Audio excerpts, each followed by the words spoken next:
Vector Podcast is here. I hope you have been waiting for another episode. And today I have a rock star with me, Kristian Bergum, a distinguished engineer with Yahoo. And he has been super vocal in the field of vector search. And he has been also advocating for one of the famous vector search engines and actually like a platform. Surely Joe can talk more about it, called Vespa. Hey, Joe, how are you doing? Hey Dimitri, I'm good, thanks. How are you? I'm great. Thank you very much for taking time to talk to me.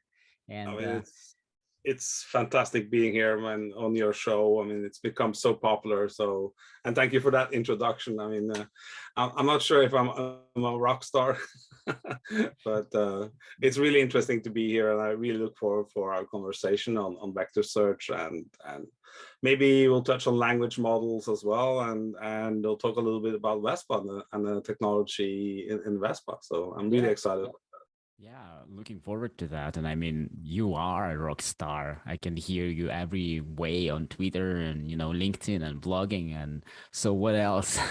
So this has been, this has been like this. And I'm really glad to talk to you here today. And so as a tradition, could you please introduce yourself however you want and all the detail you want, and we'll take it from there. Yeah, so my name is Kristian, and I work for Yahoo, and I've been working for Yahoo since 2007. My current role in Yahoo is distinguished engineer, and I work on the Vespa platform. And I've been working on search and recommendations since about 2001, when I joined a company here as an intern during my studies, a company called Fast Search and Transfer, a Norwegian company. And back then they were doing web search with this web search engine called alltheweb.com. So they started around 98, I think, trying to compete with Google and so on. And then Yahoo came along and bought the web search division, the team here in Trondheim. They also bought Alta Vista and so on. So that was back in 2003.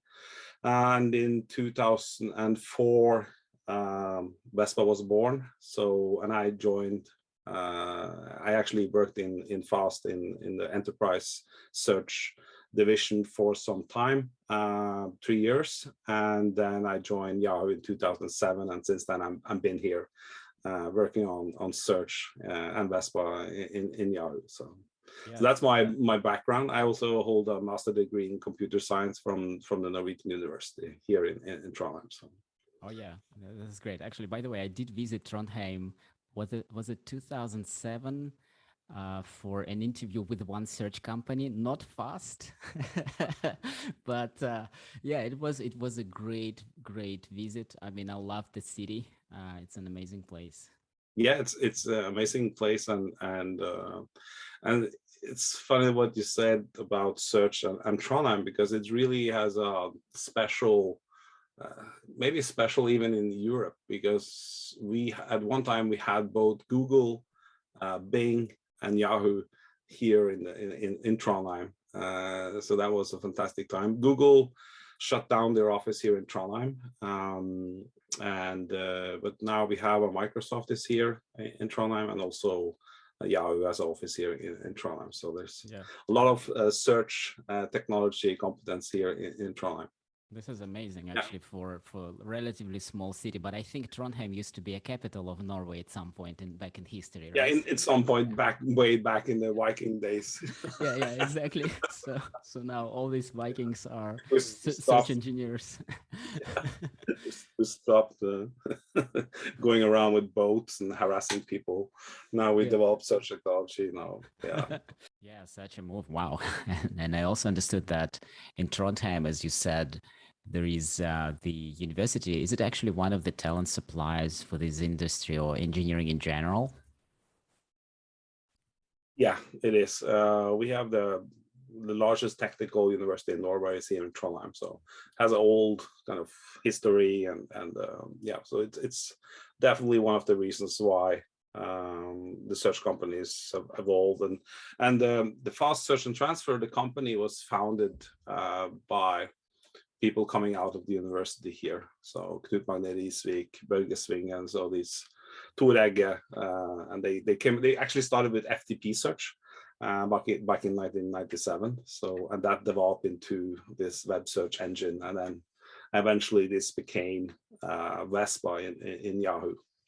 Oh yeah, yeah, sounds great. So I can actually maybe touch on the backgrounds, since I've mentioned now web search, and how maybe not everybody has heard about Vespa, and so Vespa actually, we started developing Vespa in 2004. So Yahoo said that we brought you into the company, we want you to build a vertical search platform that we can use across our properties in Yahoo. So for example, Yahoo Finance, Yahoo News, they need to have some kind of search engine. So, and they gave that task to us here in Trondheim. So they started building Vespa, the Vespa platform, using the roots and the technology from the web search, putting that into a package that the verticals could install and use.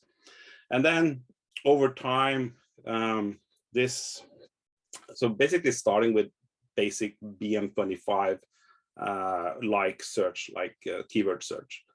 And then gradually Vespa added more features, real-time indexing, tensors, aggregations, grouping, facets, and so on. So it really developed over time, and new requirements came in, especially when we started Vespa, it was around search.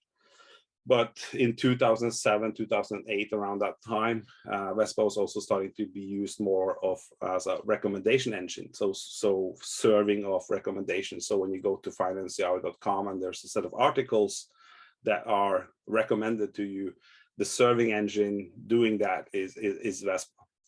And then in 2017, Yahoo decided that we're going to open source Vespa to the world. So we open sourced it using our Apache 2.0 license. And we still continue to very actively develop on Vespa and add new features and so on. So that's the kind of brief background. So Vespa is not new. It's really kind of, it has a very long history. And I think that's also a great thing, and we can talk maybe a little bit about it, because when you develop software over time, there are a lot of changes, in the infrastructure. There was no public cloud, there were no Kubernetes, and from 2004, and when I started in 2007, a high power content node machine would have maybe 8 gigs of RAM, right? And it would have maybe maximum 1 gigabit per second network. And if we go fast forward, and it will have spinning disks. And now we have NVMe SSD disks. We have nodes with 4 terabytes potentially of memory, lots of CPU power. So there's like keeping up, improving the software and adapting it to the hardware, new hardware, and so on. It's been really fun to watch, and I think we did a good job of actually making Vespa kind of modern from something that started in 2004.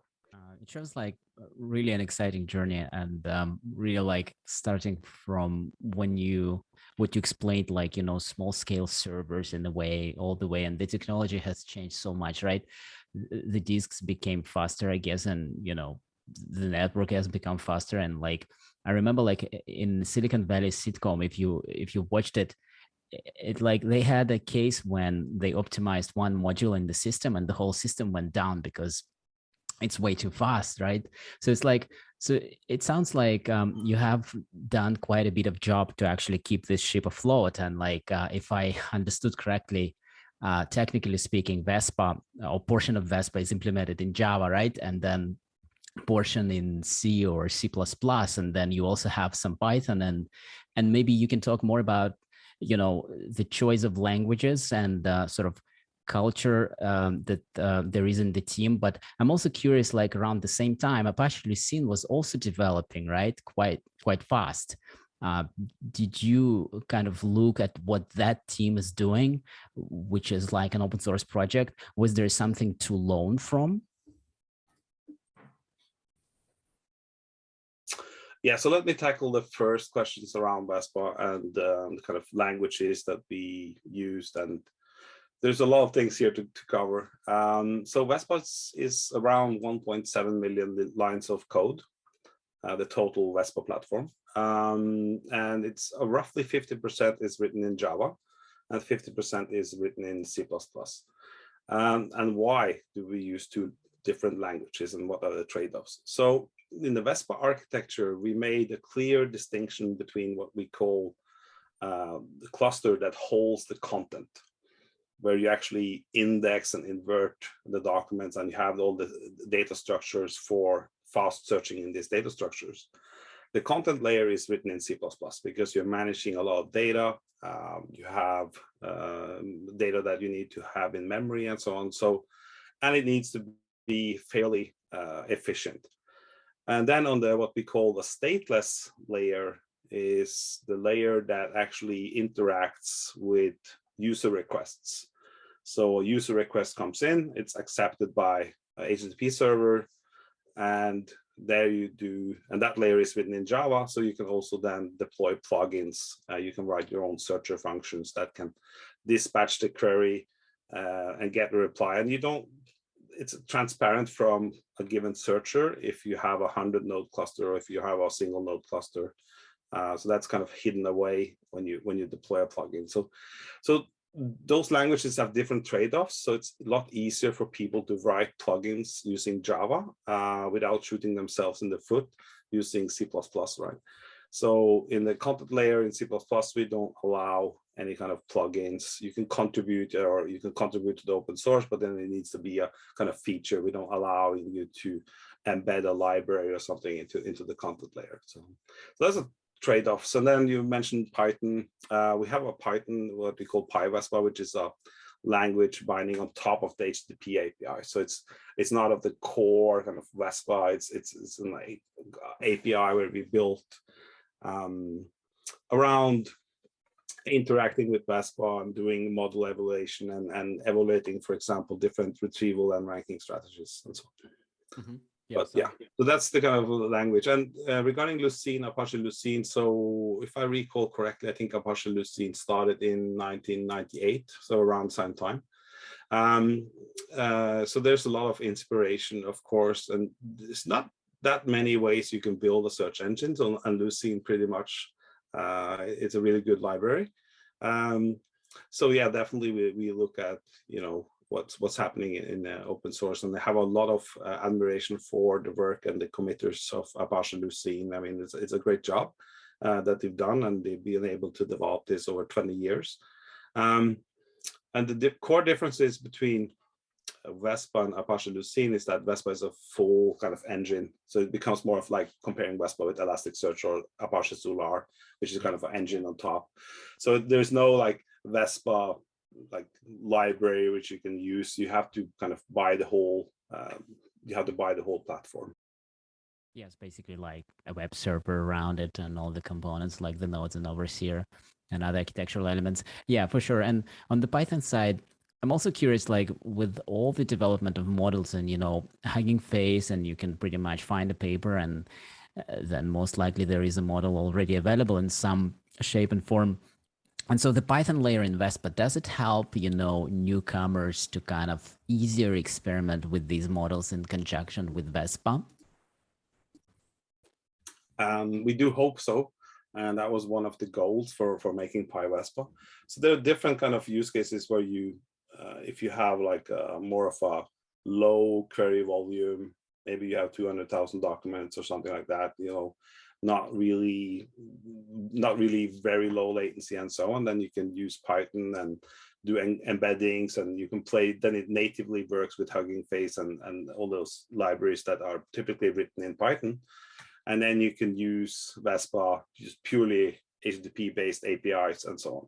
The other option, which is more involved, I have to say, and that is that you can take a transformer model, for example, and export it to ONNX format or ONNX, which is Open Neural Network Exchange format. So that's a kind of open neural network format that multiple companies like Microsoft, I think also Facebook have rallied around, this open format. So you can take the transformer models from the Hugging Face library, and then you can export it to ONNX, and then you can import ONNX models into Vespa for evaluation. And Vespa, we integrate with ONNX Runtime, which is an open source library from Microsoft, which has a lot of different language bindings, Python, C++, Java. So it's a really great library, and we integrate with that. So you don't use it directly, but we have, like, you can put the model here, Vespa can use it, and you can invoke it, and so on. Oh yeah. And those models, and then you kind of a trade-off between, getting to know Vespa, playing around with it, and then, maybe low QPS, but in a scenario where you have like really large scale, you want to do 100,000 queries per second or something like that, then you move it to ONNX and deploy it actually inside the Vespa cluster, which has many benefits, because then you don't transfer a lot of data over the network and so on, because network is still, even within the data centers, maybe the network limitations have this solved, so you can get 10 gigs or 25 gigs even, but going cross region, then latency is still a concern. And that's one thing that really fascinates me, is that we still sometimes, the use cases are bottlenecked by the speed of the light, right? So yeah, of course, going from the East Coast to the West Coast in the US is easily 100 milliseconds. So yeah, that hasn't been yet canceled or solved. So yeah, physics. yes. Yeah, this is fantastic, and so, and also, like, even before we go into this wonderful world of models and latest advancements, like I'm still curious also to dig into the item that you mentioned, like when you have been evolving Vespa over time, you found a need to add something really interesting, some really interesting data structures like tensors you mentioned. And like, could you elaborate a bit more on how this need arose, and also what are the use cases, typical use cases for it today, and also how accessible to an average user of Vespa, so to say? Yeah, so I'll do a little bit of history on that. So the Vespa document model you write, it has a fixed kind of, you have to have define a schema in Vespa. So you have to define these. For instance, you have a document type called document, and it has a title. It has maybe some timestamp. It maybe have an integer attribute. So there are different, like, normal document model that you expect from kind of any schema-oriented database. And we also had vectors, so you can do early on that you can actually do brute force dot products as part of ranking, because that was really popular among in Yahoo. For various ranking requirements, you will you'll perform multiple different dot products over the documents that your query has retrieved. Then in around 2013, 2014, the researchers in Yahoo said, we really want to express these type of recommendation models where we can use the general concept of tensor. So not just storing a vector in the document, but even a matrix. And they had some use cases around recommendation. So for instance, in the document, you can represent in the matrix, so you can have multiple, is this document popular in multiple different categories? For example, that this document is popular among people that are interested in news. This is in the ones that are interested in finance, and so on. So it's a really complex and complex that you can actually have both the tensors in the document side, but also on the query side, and then you can do during the ranking phase, you can evaluate these kind of expressions. So it's a really powerful, the language. And one example, concrete example, is we haven't touched on the language models and so on, but for instance, the BERT model, which is contextualized late interaction over BERT, where you actually take the query is not represented as one vector, but each of the terms in the query is represented as a vector. And similar on the document side, each of the document terms are represented as a vector. And then at runtime, you retrieve documents and then you rank them based on this maximum similarity function. So it takes the vector of the first term and then it performs k dot products against the vectors of the document terms.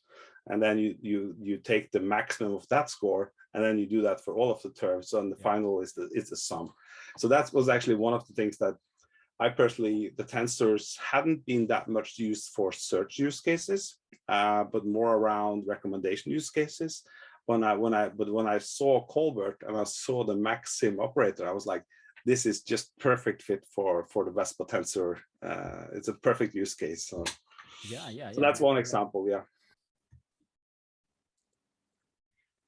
Awesome. What you described, like when you go like many models today is like, okay, embed its passage, embed this paragraph, whatever. But if you need to go word level, that's like lots of data, lots of computation, right? So how you would even do this sounds like tensors have found the use case there. Yeah, and in Colbert, when we represented Colbert on Vespa, so we did a large sample application around the MS Marco dataset, the passage ranking dataset of MS Marco.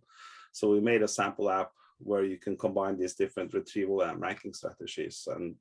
But in our case, we used Colbert as a re-ranking model, and that's one of the really strengths of Vespa is that we allow you to express really complex retrieval and ranking pipelines, so that you do a query and then each of the nodes involved in the query, they will do a local ranking or matching.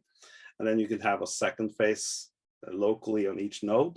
And then when you have the kind of global view after you have done the scatter gather, then you can do another re-ranking phase because then you have the global view. So there are a lot of possibilities to kind of trade off between accuracy and cost. Yeah, exactly. And actually, as you've been describing this, I also realized that we've been recently discussing in one of the podcasts about multi-stage ranker, right? So you could have either a sparse or dense retrieval, but you can then later use your graph algorithm even to kind of like re-rank the items. I think it was in the podcast with Yuri Malkov, the author of HNSW algorithm. And so have you seen any use cases based on Vespa, for multi-stage ranking pipeline? Definitely. I mean, so both the search internally in Yahoo, and I also see this outside from customers using Vespa, they do multi-stage retrieval and ranking pipelines, right? So there's basically the reason why you do it typically is that it's too expensive to evaluate the kind of final ranking model over all the documents, right? So you take some kind of approximation of that model and then you execute that as the kind of candidate retriever. And I think we haven't talked about the vector search capabilities of Vespa yet, but one of the beauties of Vespa is that after we integrated approximate nearest neighbor search, is that you can do a combination when you actually do the matching and querying, that you can combine the regular sparse or keyword search with a vector search, and then you re-rank. And this kind of paradigm of having multiple stages, you see that in the question answering pipelines as well, right? Where you have a retriever and then you have what they call a reader, right? Mm-hmm. So it basically finds some candidate passages from Wikipedia and then extracts in a reader. But evaluating the reader, which is a complex, typically a transformer model where you input both the query and the document at the same time into the deep neural network, it's very complex to actually evaluate that over all the potential passages in user types. It's like super intensive. And I'm super curious to drill into this topic of like combining, neural search with sparse search. Actually, before that, as you've been talking, I've realized I'm actually now taking a search with machine learning course taught by Grant Ingersoll and Daniel Tankilang. It's a fantastic course. I can highly recommend it. It's super intense as well. And I think yesterday Grant mentioned that there are companies which, that they really need to optimize only like top 1 or top 2 results. And they have built models to optimize only that top 1 or top 2. which sounds like mind blowing, right? And that was like something, maybe this applies to web scale to some extent. And one of my recent experiences is actually in web scale search engine. We have a mobile screen, and so we can only show top 3 results. And the target is obviously to have a high CTR.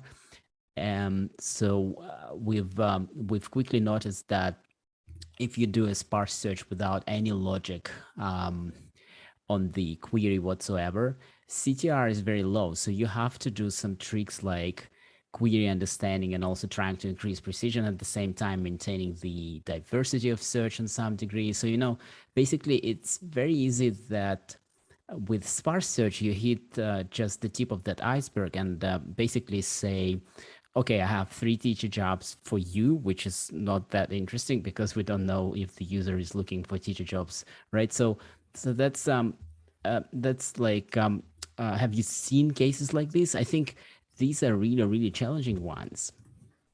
Yeah, but in general, if you look at the results, like if you evaluate on MS Markov, for example, and the official metric there, which is the mean reciprocal rank, right? So if you get the actual relevant document, you're able to retrieve it and put it in position 1, that query gets a score of 1, right?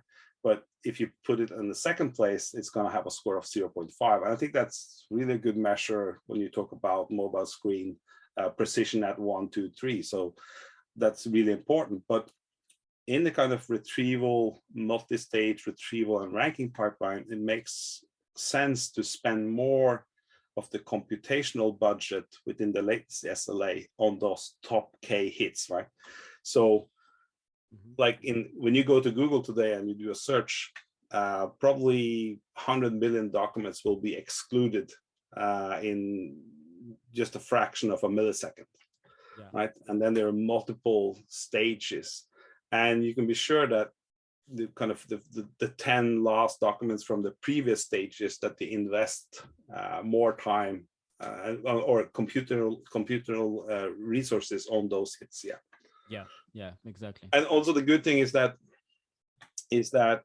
because that's when I talked about the Vespa architecture, where you have this division between stateless, which is doing the scatter gather, and each of the local nodes, is that basically in a search engine today, you need to move, you need to move computations both to the data, right? There's a lot of talk about, moving or separating compute from storage, which is a huge thing, right, in the cloud. But in search use cases with high throughput, high document volume, you need to be able to do both. You need to do fast computations across multiple nodes, and then you transfer data, like in Vespa, each of the hits that you can include ranking features and so on, that the subsequent phases can actually use for re-ranking. And the good thing is, like, I know you've done a talk about diversity in search results and so on, is that you need to have that global view, in order to kind of optimize for diversity. And then you can kind of throw away a lot of the hits that you're not going to show because of kind of business constraints or diversity constraints, and you don't need to invoke the heavy model for those hits. So yeah, I think it's interesting for these kind of pipelines. But one thing that is challenging regarding multi-stage pipelines is that they interact with each other, right? And if you have like a system for training your model, retraining the model using statistical features, what are users clicking on and so on, what are the features, then you will have some biases towards the ranking algorithm that is in place today, because that's the model that is bringing interactions. So you basically just retrain on the top hits. And that was what we saw on MS Markov as well, is that when they started to improve the retriever, so when they start actually, instead of having a BM25, like do BM25 and then re-rank, they had a mean reciprocal rank score of 0.35 or something. And now after changing into a dense retriever, now we're talking about 0.42 or something like that. So by improving the retriever, right? Because the retriever kind of sets the upper bound, because the re-ranker cannot really dream up, the relevant hits if the retriever hasn't retrieved it, right? So that's an important point, in the retrieval and ranking stages. So. Exactly, and I think we can gradually move into neural search and vector search. But it was one of the students' question also yesterday on the same course. How much you can actually solve with the re-ranker if your first stage retriever didn't even find what the user is looking for, which means probably the query is not a match for the search engine. Let's say they're looking for a specific model of a phone, but they don't even sell phones, right? So and I think the response from Daniel Tankelang on this one was that actually you can implement a query understanding system which will understand the query as much as it can. And if it knows that there are no such items in the database, don't even bother searching for them. And I think this was a really, really clever advice on it. And he said that system worked extremely well. So for user satisfaction to save their time, right? Because in the end, what we're doing is actually optimizing the user journey, which then translates into business, right? So that was a fantastic example of how you can also attack such a search problem. Yeah, and that's one area where I wanted to, because we're building a lot of these sample applications, what you can build with Vespa. And query understanding has been one of the topics that I wanted to build out to demonstrate, how to do that, and especially building it using a transformer model, actually. So you can have different ways of doing this, but one way of doing it is to use it as a multi-label categorization problem. So given a query, here are the intents and their probability. But what's been stopping me from doing this is that we need to work on kind of open data sets, and there are very few query data sets in this way. So one approximation is actually to train using the titles. So in the e-commerce set, you can train based on the titles, but then you need to have some kind of label on, is this, you can do it around categories. So you have the title of the e-commerce listing, and you have the category. And the beauty of this is that you're actually mapping free text queries into kind of a fixed, predefined vocabulary, which is the categories. And then you can actually eliminate zero hits, the zero hits problem, because you're actually no longer retrieving based on the free text queries, but you're retrieving based on the most kind of interesting categories. So yeah, so these are really interesting, topics. And that's one thing that I find, with search, and why I love being in search is that there's a ton of things that you can, build, and, there's query understanding, there's facets, there's retrieval and ranking, dense, sparse, and then you have the scale of it, how to make it fast, there's so many things, there's just query understanding, it's probably, a full research topic, on its own. So there's so many things involved in search. So that's it's like endless journey. I agree. It's like it is. Like you can also dive into NLP side of things, or you can stay with like scaling of search or query parsing, whatever that you find passion, and maybe your passion changes over time as well, right? So you did a bit of NLP, then you move to query parsing, then you move to maybe even scalability or whatever. Yeah, I agree. It's like a fascinating topic. And also what fascinates me is that on the other side of things, users are also not sleeping. They're puzzling you all the time with new queries, seasonal changes, data changes as well. Because in mid-size or larger companies, it's usually work of multiple teams and, or departments. Some departments looking after data, some looking after ranking, recommendation, all the feature collection and whatnot. Something somewhere can sometimes go wrong, and you need to prepare for it. You need to interact. You need to kind of build a system that is resilient, and it's a fantastic, fantastic space. Yeah, it really is, and there's so many methods, and that's also one of the things, people, they want to build something that is great, but even if you're using Apache Lucene or if you're using Vespa, you need to have kind of some investment of actually getting great results. And that's the same thing if you're using like a vector search library, or, you need to have some kind of data pipeline for your documents and queries. So there's, I'm not a huge believer in, none of these technologies really work that well, out of the box. Search is definitely not a solved problem. And even if you look at Google, they're struggling as well. There are many queries and question answering and so on that they totally get wrong. And people will want to build Google, but they have like maybe two guys, or girls, working on search.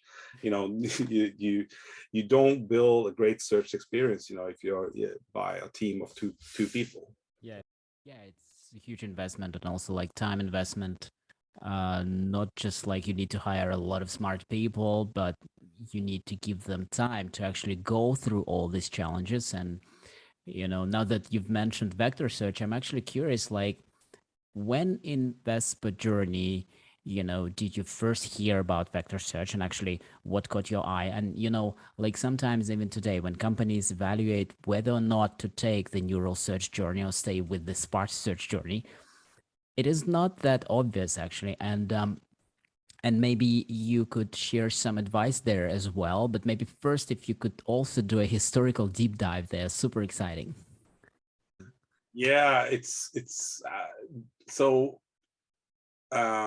we've been using like dot products and so on for search, but it's been brute force, right? So we've been able to do brute force vector search in Vespa for a long time.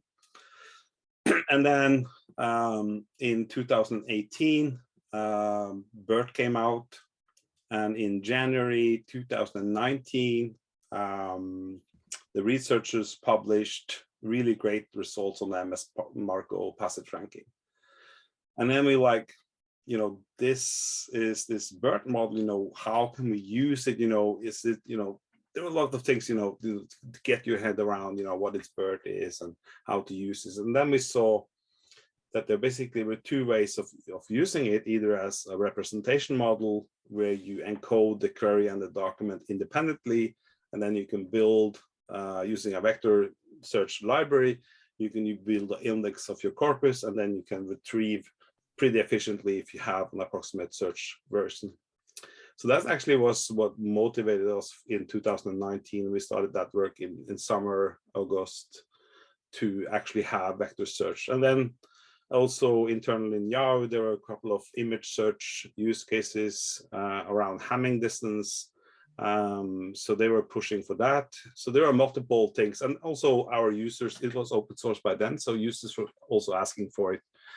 Can Vespa do vector search?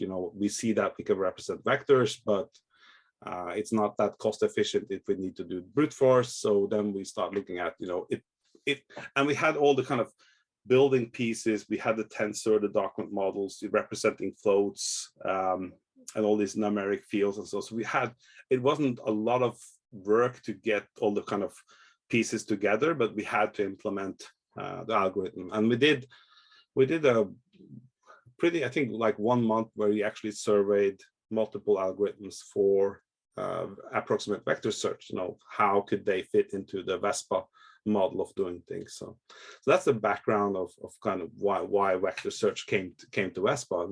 And it was really exciting when we started working on that, because there were a lot of interest in it, right? So people wanted to work on that project. So yeah, of course, because it's something like a bleeding edge and like new, but also like one of the podcasts I mentioned, I think it was also with Yuri Malkov, that I've had a friend who worked in essentially vector search, but he was a mathematician himself, right? So I also viewed it as a pure mathematical concept, and I was like, yeah, he's playing with some theoretical, advancements. And then he actually gave a talk at Google, as well, actually presenting this algorithm and the nearest neighbor search essentially, and how to optimize it. And even then, I wasn't like essentially buying in, and like, okay, it's still mathematics. But then when I was reading HNSW paper, I saw them citing his work. I was like, wow, so now these paths have intersected. So now this makes sense.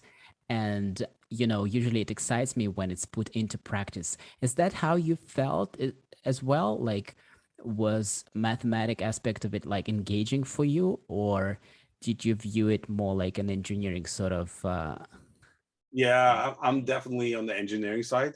So for example, on transformers, I don't care about the deep neural network architecture, how these interacts. I basically treat it as a black box. This is the blocks, and you need a tokenizer for it. Okay, what's the tokenizer? What's the input? What's the output? What can I use it for? I'm not going to do. And I mean, a lot of researchers actually study, how can we build ultimate neural network architecture. So definitely, no, for me, that was not the math involved, but we had some people in our team with a heavy math background. And they can teach me a little bit about what is a proper distance metric, and why this won't work and this won't work. So that was really also a learning experience for me to engage with the search core team on this feature. Yeah. And a huge discussion we had was one of my main point was that we need to be able to integrate for users when they want to use vector search. They want to have filters. They want to be able to express this in our query language so that you can combine the best of both worlds. And that took really some time, to get that right.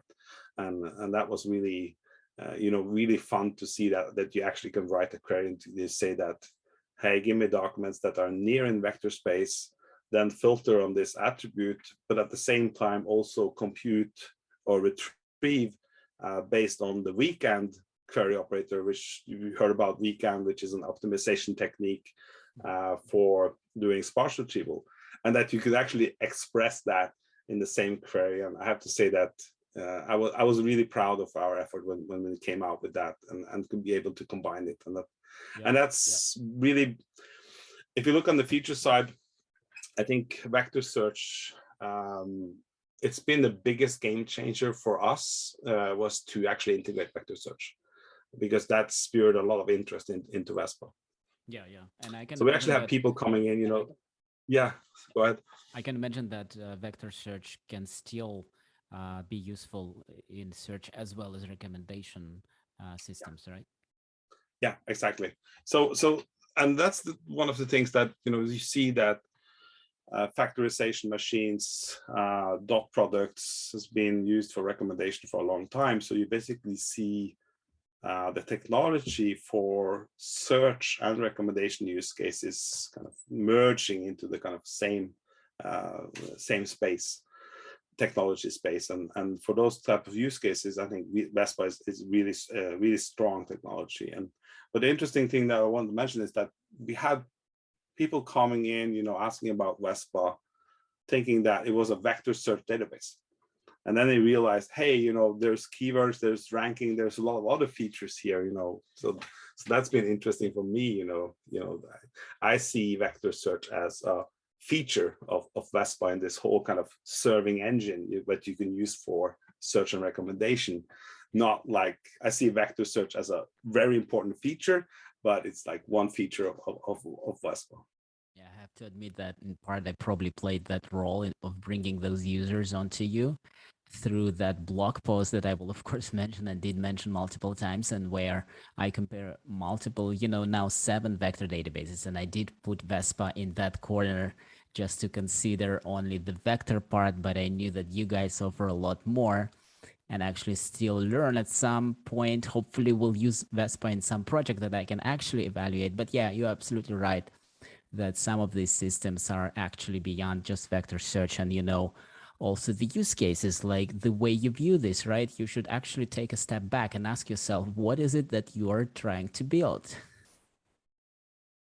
Yeah, I think it's really important. And so when you look at vector search, and we didn't, so to clarify on the algorithm side, after investigating ANNOY and several techniques, we went for Yuri Malkov's HNSW algorithm. So we implemented a version of that to be able to also handle filtering, real-time updates, and so on.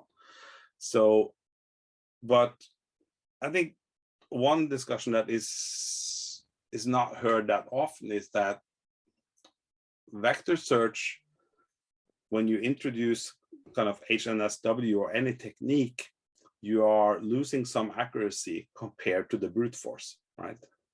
So for example, a data set that is called SIFT, 1 million documents, you can do single-threaded brute force search over those 1 million vectors in about 100 milliseconds.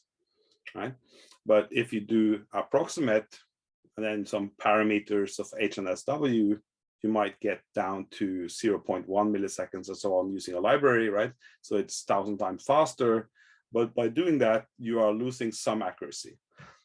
And that's kind of, when I see blog posts about approximate vector search without mentioning the kind of trade-offs between recall and performance, then I like, you should include the recall numbers. Yeah, exactly. So, because there's really, so it's really, I think it's really important. And for many use cases, right, it might be that you need to use a brute force because that kind of approximative error that you introduce is not acceptable, right? So we do have use cases in Yahoo that we actually use. We don't have like large amount of documents that we actually use a brute force search. And Vespa, right? Vespa supports brute force search as well. Is that right? Yeah. Okay. So you can switch, and that's the beauty, is that since we support this, you just say in the query time, you can say approximate true or false. And that means that you can take a query, run it using a brute force, and then you can compare the results for the brute force with exact with the approximation. Then you can compute the overlap between those two, and that's typically then what's used in the recall at K, right? So I did 2 blog posts on what I call billion scale vector search with Vespa, where I did a deep dive, I think, into these kind of trade-offs. Because when you introduce approximate, you also need to build these kind of index structures. So in HNS-W, you need to build a graph, right? So which is time and resource taking time, and costing memory. So there are all these kind of trade-offs, and that's generally for search, there are a lot of trade-offs, but especially around vector search, I call it the jack of all trade-offs, because there's so many things to consider, memory usage, disk usage, CPU, and so on. So yeah, I love that term, jack of all trade-offs. Love that. Yeah, but it really is. You really have so many trade-offs, and some companies, maybe you have lots of data, but you don't have any real throughput, right? In that case, maybe disk ANN or things like basically using disk is a good alternative, because when you're buying servers in the cloud or renting servers in the cloud, you pay when you want to have this amount of memory, you get this amount of CPU, right? That comes in a kind of a relationship between the CPU and the memory, and so there are different trade-offs around what's actually going to use it for. Yeah, exactly. Have you heard any other misconceptions about neural search at large? When somebody comes and says, hey, I want to implement a question answering system, you could in principle use sparse search techniques or like query understanding techniques, to actually almost do it in the rule-based fashion. But like neural search, on the other hand, is like, new sexy stuff everyone wants to try out. So the question is, like, have you heard of any misconceptions or something that people think it's much easier than it is? Yeah, that's I mean, it's a fantastic question. I think you can just sit back, this and relax for a few minutes, because this is a topic that I really love. Yeah, so the first time if you look at semantic search, especially around vector search, semantic search might mean a lot, but if you look at the kind of the typical that people use semantic search today, is that you have this vector search, right? You have an independent query embedding in the document embedding and so on. And if you take them pre-trained language model from Hugging Face, and you just pull that model, and then you encode your queries using, for instance, a CLS token or the average over all the tokens. And the result that you will get from that is not going to compete at all with the BM25, right? Because that language model has not been, it's only been learning how to do mask language model, right? So it's been trained on predicting the next word, right? So it's a deep neural network it's not been trained for that. So it's basically like taking some deep neural network for my vacuum cleaner and put it into my car, to try to drive the car. It's not been trained for that, right? So that was one of the things, when we struggled as well, when we looked at BERT and the other people like, oh, it's so great. And then we had the engine and we could like compare it with BM25, and then we did BERT here. And it was like, these results, if you look at the actual information retrieval benchmarks, they're like, the results are not good. Right? They're like really. So then came the kind of realization. I think that's actually happened around in the industry as well in 2020 when the DPR, dense passage retriever paper came out from Facebook, where they trained on natural questions. The Google data set, they actually trained this dense retriever and the dense model using contrastive loss and hard negative mining. So they basically demonstrate, how to actually train a dense retriever model. And then we actually saw the results were much better than BM25 in that. But it's a huge, so that's one area where I think that people just using the pre-trained model might not work well, especially if it's not been tuned for retrieval. And even if you look at MS Marco, which is the largest data set out there that you can train a model on, if you train a model on MS Marco, and then you apply that model into a different domain, so on a different data set, it might not outcompete BM25. In fact, it actually, in many cases, it actually underperforms compared to BM25. Right. Yeah. So, and that's why there's a lot of interest, and especially recently, is like, if we combine this exact matching, the actual user has searched for this phrase, but we can also have the vector representation, how to combine that. And that's actually, two of my colleagues are right now working on the BERT dataset. They've opened a PR to the dataset to include Vespa as well. And there we will demonstrate some methods for combining sparse and dense. Yeah, that's awesome. Like, I've read the BERT paper after you referred it to me, actually, and it was quite eye-opening because it does compare not only sort of like search engine algorithms and approaches, but also data sets and tasks, right? Which different tasks like searching or answering questions may matter quite a lot. And so it was quite an eye-opening that, first of all, BM25 is fairly competitive, so it's not a loser, not at all. So like you should still consider using it, like, and actually maybe even keeping it as a strong baseline in everything you do.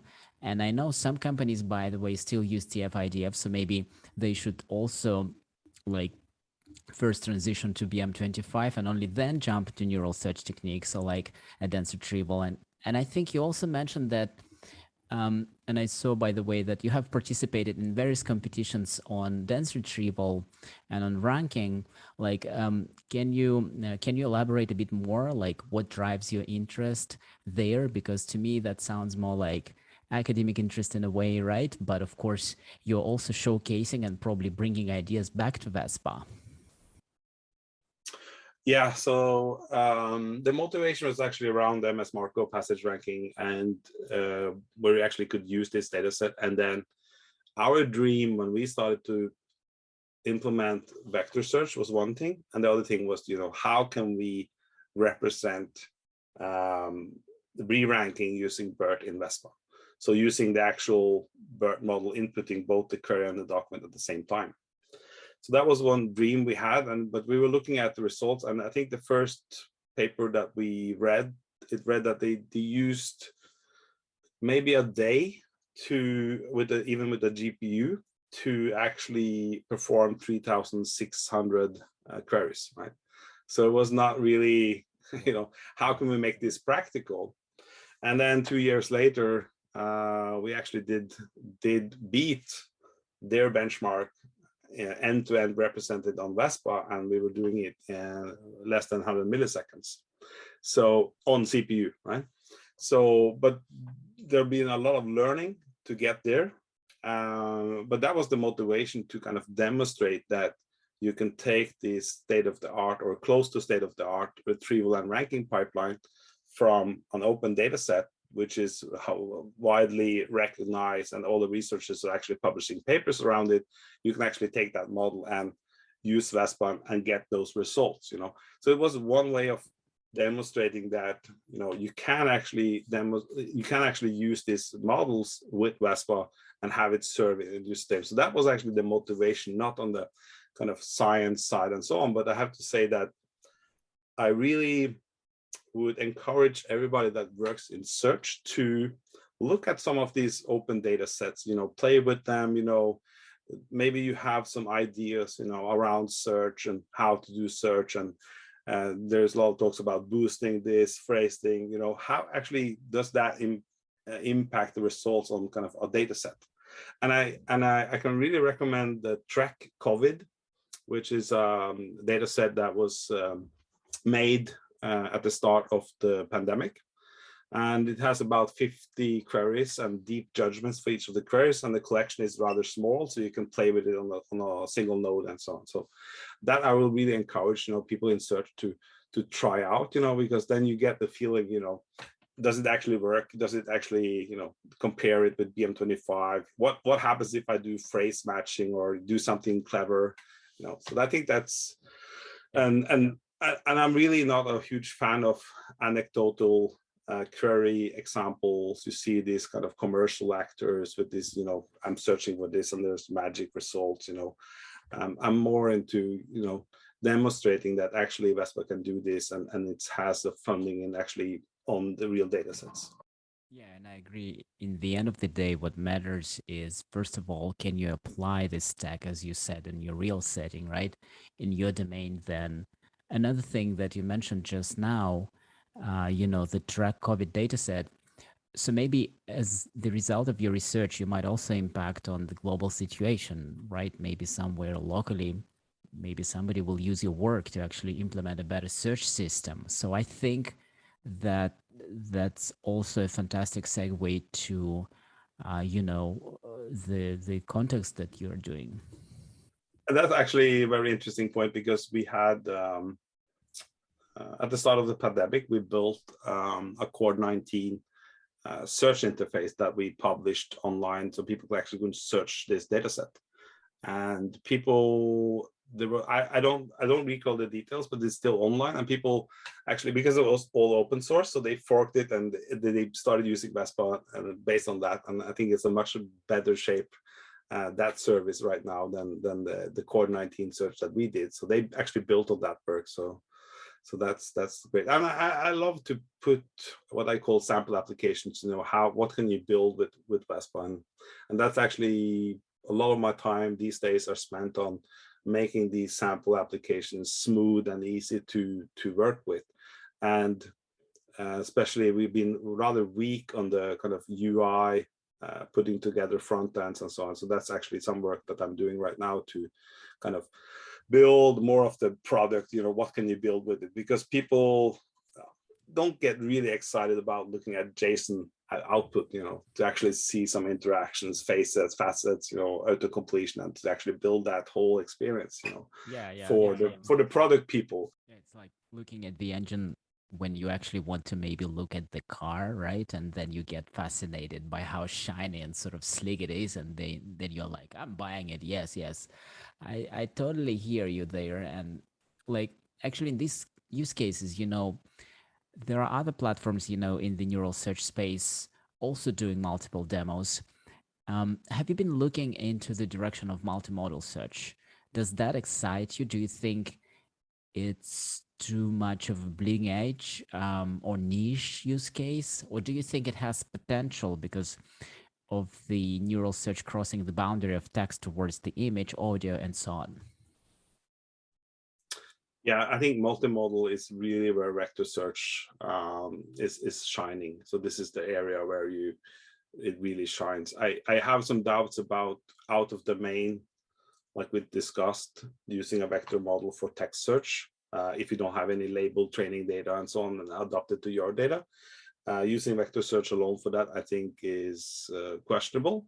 But looking at this multimodal where you combine both a transformer model and a typical image model, and you train that representation. And from what I've seen from these models, and we did a sample application on this as well, using the clip embedding model from OpenAI. And looking at the results, I have to say that I'm really impressed. Like kind of just eyeballing. I don't have any kind of I don't have any hard data sets, but it's really impressive. What that model can actually do. So I definitely think that multimodal is very, and I don't think it's that far ahead. I think because we have interest in representing clip in Vespa from actual questions. I'm actually answering an email right now, how to, they want to some help on their schema, and definitely they want to use clip. Yeah, so definitely, I don't think it's that advanced at the moment. And I think we'll see. Another thing that I'm working on right now is that I talked about our sample applications. I want to build a new sample application that demonstrates in a UI in an e-commerce setting where you combine different kind of fuzzy matching, exact matching, vector search, all in the same query. And then you can have some sliders where you actually slide these, how does the result change, and they change in real time. So I just need some help on the React front end, because I'm not a great JavaScript programmer, I have to admit. so I need some help on that. So yeah, but I definitely think that multimodal vector search has a really has a huge number of use cases. Yeah. I hope that amongst the listeners of this podcast, maybe there are some with front end skills, and maybe since you are building this for open source, that might be a good use case as well to be contributing to this crazy journey. But we have, yeah, definitely we do see more involvement and contributions from the kind of community around Vespa. So I think we built a lot of the last 2 years on the community side, and people getting to know more about Vespa and actually starting to contribute back, both on the sampling applications and also documentation, and also we're seeing now more involvement in contributing to the code. So definitely, yeah. Yeah.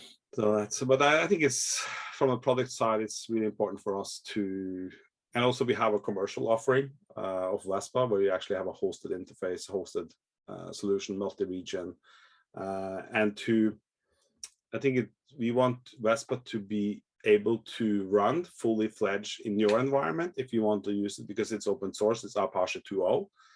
If you want to use our cloud, you are welcome to do that, and to kind of have and the same kind of functionality. And what we add in the cloud is CI, CD pipelines, how to do multi-region failovers, like in the US East, US West. You can have different, so all this kind of top and take care of nodes failing and whatever, the whole kind of hosted experience. So and that's been an issue with our sample apps. They have been like, it has been some friction around, how to deploy them locally, how to deploy them to the cloud. So trying to kind of bring them together so that they work in multiple environments. So. Yeah.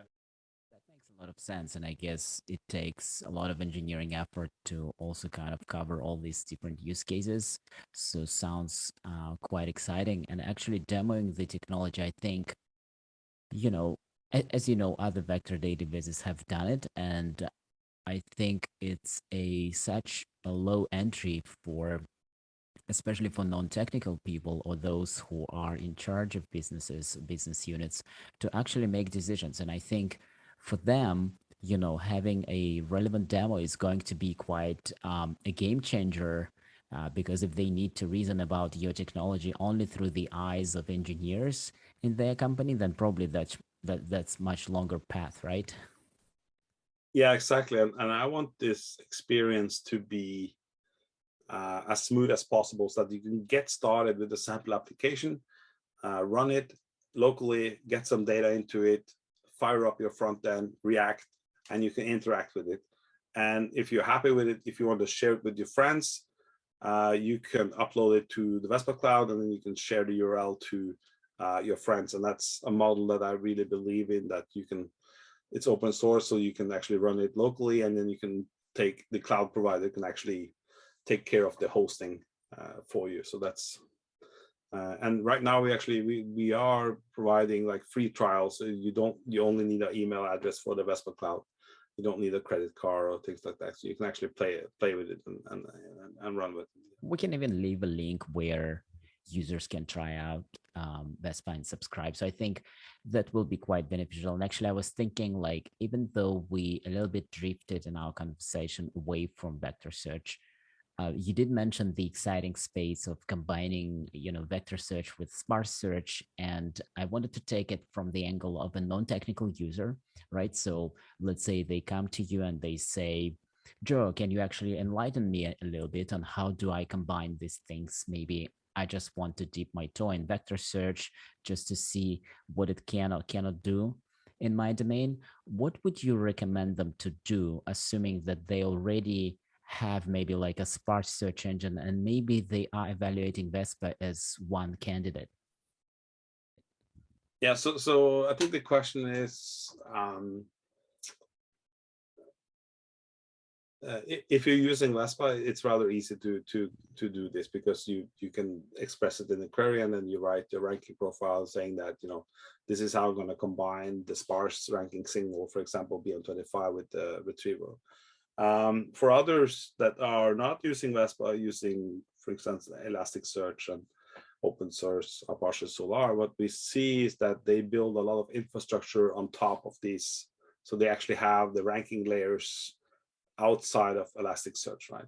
So in that cases, you could have kind of a vector search library running at the side of Elasticsearch, and then retrieve, and then you need to keep those two data stores in sync, and then you can in parallel fetch. Okay, give me Elasticsearch your best results, and vector search database, give me your best results. And then you can use a technique called Reciprocal Rank Fusion, where you basically merge the results based on, are they ranking, is the document found in both, So that's a powerful technique of where you don't have to actually know anything about the distribution of ranking scores and so on. So Google is writing a lot about reciprocal rank fusions. So it's an interesting direction. Yeah, and that's one thing we know from Bing and from others, from both Bing and from Baidu in China, is that they're doing this kind of mixed retrieval with different systems for sparse signals and dense signals. But then you have, for the regular users, you have a lot of moving parts, right? You have different data stores, you need to manage it. And that's one of the things that we try to, our advantage is that when you're using Vespa is that, you get these capabilities in the same engine. You don't need to store the data in different stores and having consistency problems because of that.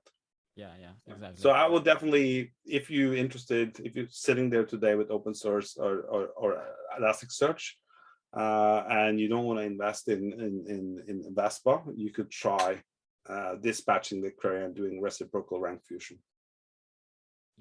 Yeah, it could be like one way to actually introduce something from more like semantic search, if you view it that way, right? So that's a great idea, because I think there are multiple approaches to this. And I think if you are within one search engine, like say Vespa or Elasticsearch, OpenSearch or Solr, what have you, then I think you could in principle experiment with like fusing, the neural search result with sparse search, using some kind of linear combination as you actually retrieve it, right?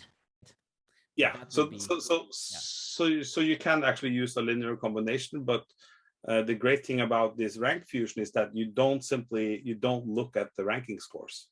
So you basically just fuse them by the order of their return. So you don't have to know anything about the score distribution. Like BM25, it has basically unbounded. It could be 25, it could be 100, it could be 5, right? So it's very difficult to combine that using a linear model, because you have two signals, and one number is going to be like this, and the other is going to be between 0 and 1. Right? Yeah. So reciprocal rank fusion is definitely, an interesting case. Actually, this is a super great point, and hopefully we can provide some links to this, because this technique, because I think I heard this question multiple times, that what you said exactly just now, that the score spaces are completely different and they are not compatible with each other. And so you have to find a way to still interleave them or merge them, right? So that what you said exactly makes sense, that you don't pay attention to the score space, you actually look at the order and you try your best to interleave them. Yeah, that makes total sense. Yeah, yeah. Yeah.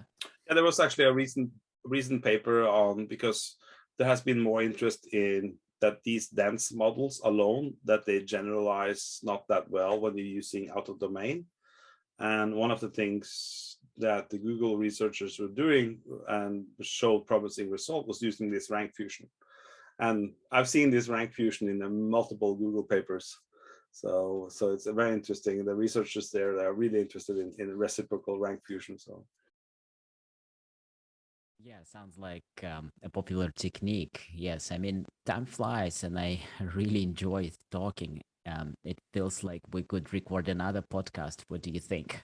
Unpacking multiple topics. But I still really love to pick your brain on that philosophical question and kind of ask you what keeps you so interested, like you are a loudmouth behind Vespa in general, but you also offer a bunch of advice, right? Like through your blogs, through your public presentations, and even sharing papers on Twitter. At least for me, was super helpful that I could, quickly read the paper that you shared. But what keeps you motivated and interested to stay in this field? And also, specifically, maybe you think something is missing in the vector search space or in general in search space that you would like to fix. yeah, so it's a great philosophical question. I think I'm not that excited about vector search. I see that as a technique.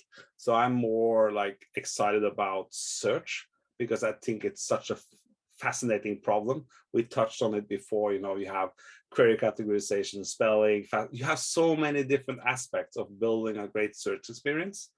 And also the scale thing is really appealing for me. Kind of I'm passionate about how can we do this billion scale, how can we make it fast, what if we need 100,000 queries per second, what if we need to update all the documents in real time within 12 hours or 1 hour, or where's the limits, where is the cloud going, this compute versus storage. Can we now move more computations out of the storage layer?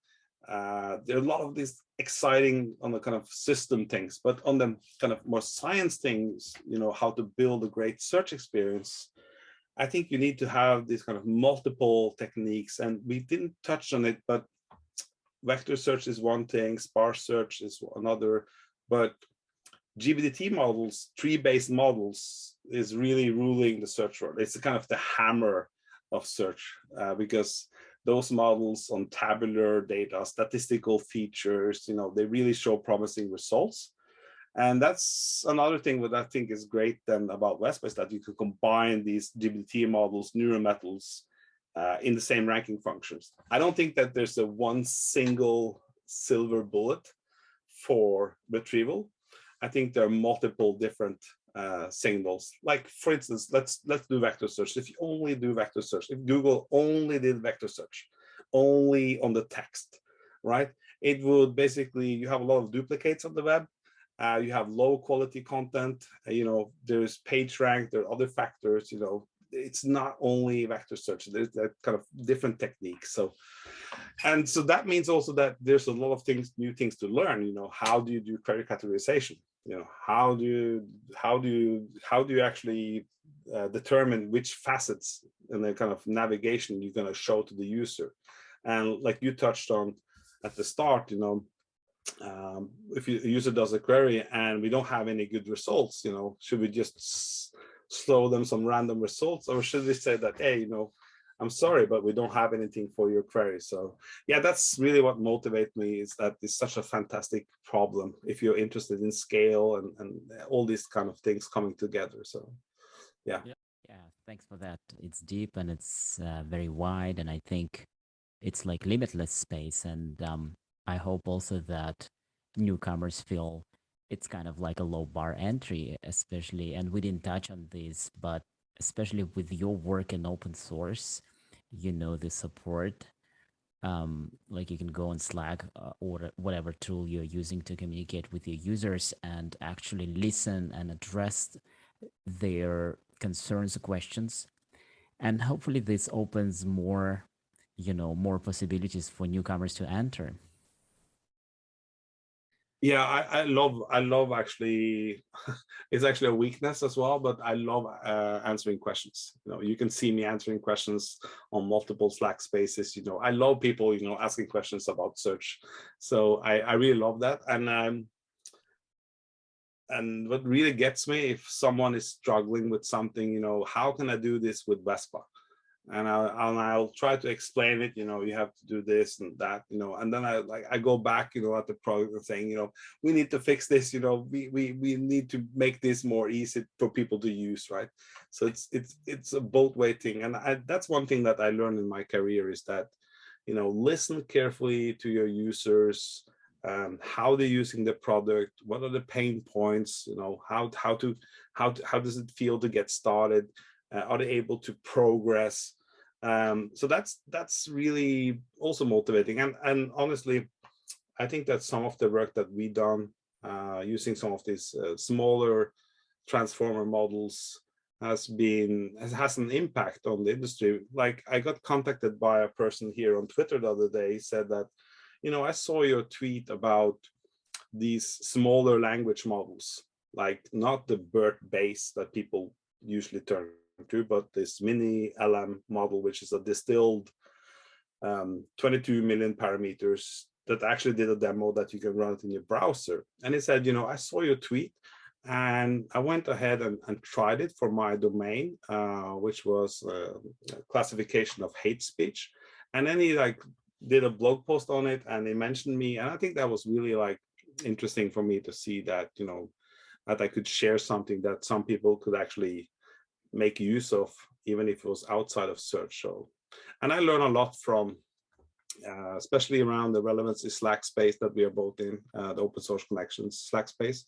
So a lot of discussion there, vector search, and we are, sharing some blog posts, and then I asked Greg from Pinecoin a tough question maybe, and so I really love being there and discussing, and I learn a lot from other people like Josh Devins from Elasticsearch, and so and from you, and especially around Berlin Buzzwords last year. You did the AMA on vector search, and for me, one of the key moments was that Max Irvin, your co-host on that, he said, what if the user types a phrase query, actually quote marks, I want to search for this exact phrase, don't show me anything else, give me that phrase, and that's something that is really hard to do with vector search alone, right? Because Yes. you basically map it into this vector space and you do the similarities. So, Yeah. and that was a key takeaway from me, and that was a really eye opener for me.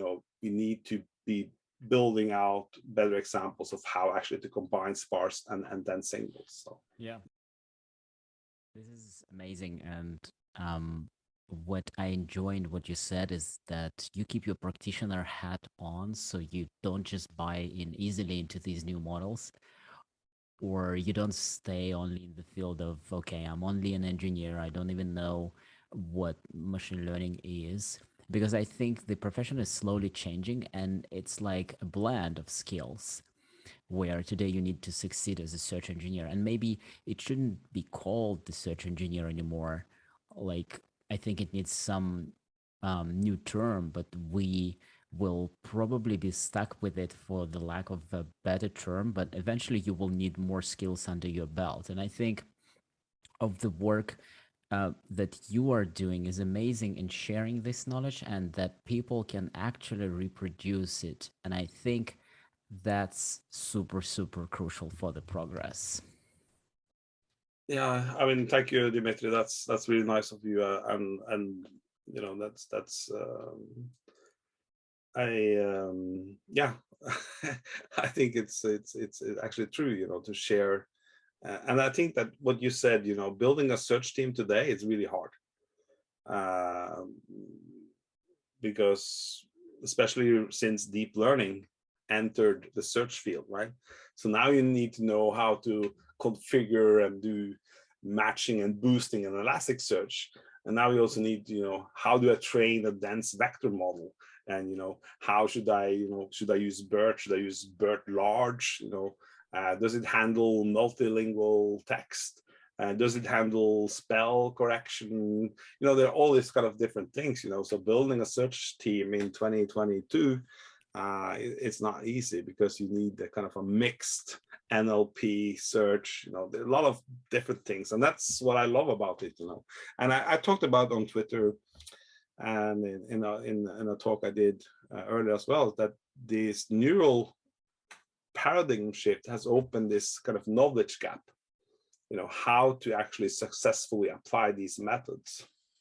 And also on the technology side that we try to bring, you know, with Vespa, that you can kind of combine different techniques. We don't have to throw away 50 or 300 years of the inverted index. You know, we don't need to throw that away. You know, it still has value. It's going to have value probably forever, you know, so we don't have to throw it away. So that's interesting, but that's also what has been fascinating. And I've said numerous times that I don't think I've learned that much in my career that I've actually over the last 3 years, because reading papers, it's not been a big kind of interest of mine earlier. It's been more of the system side, engineering side.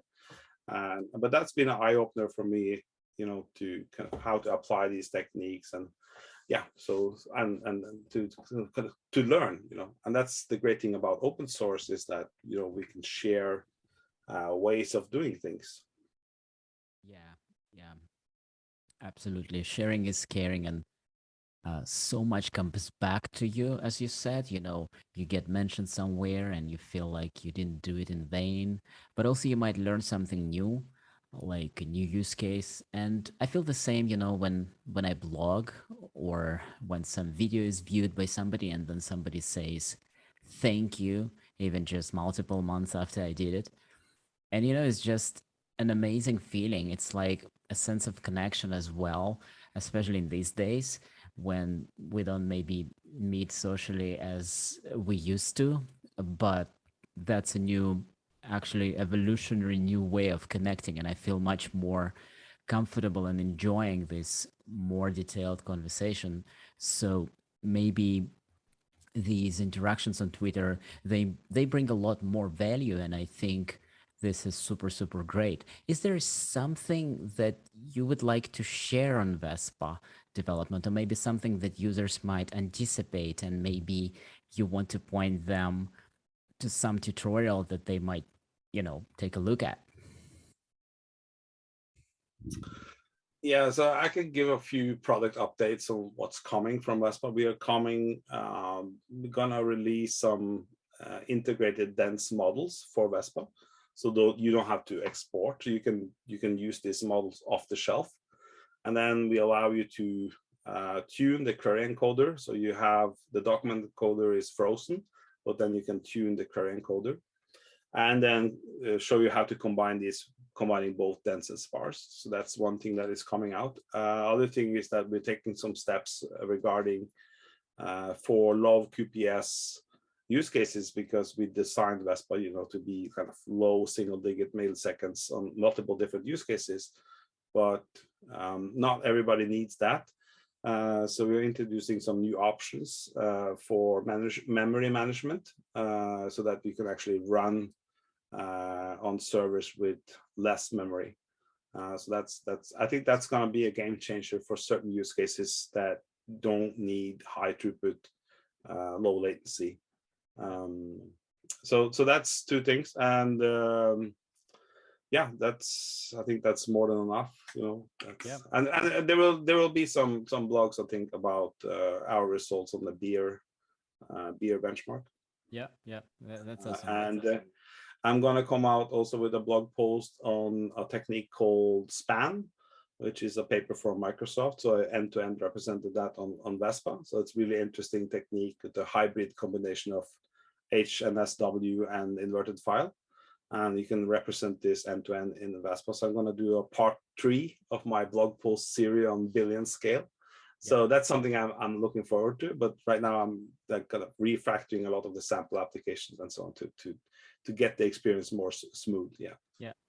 Yeah, sounds fantastic. Looking forward to it. And we'll make sure to link all the blog posts that you mentioned, especially on billion scale vector search and other tutorials that you mentioned. And this is fantastic. Thank you for doing this, and keep doing this. Keep finding the energy. I know it's tough sometimes, but I think it keeps you also awake and sort of like pushing yourself forward. And I think the best way to use your brain is actually doing something that is useful, be it reading a paper or implementing code or blogging about it. So this is fantastic. Thanks so much for your active contribution. Thank you. Thank you as well. Yeah. And I really enjoyed this conversation. I really hope we can record at some point down the road as well, if you will be open to it. And I think we can cover a lot more topics as well. But I wish you all the success in your endeavors, and stay warm and excited about the field. Yeah, I will. I mean, such an exciting field. Thank you very much, Dimitri, for hosting this. And, we'll talk later on. Thank you. Thank you, and see you around. Bye-bye.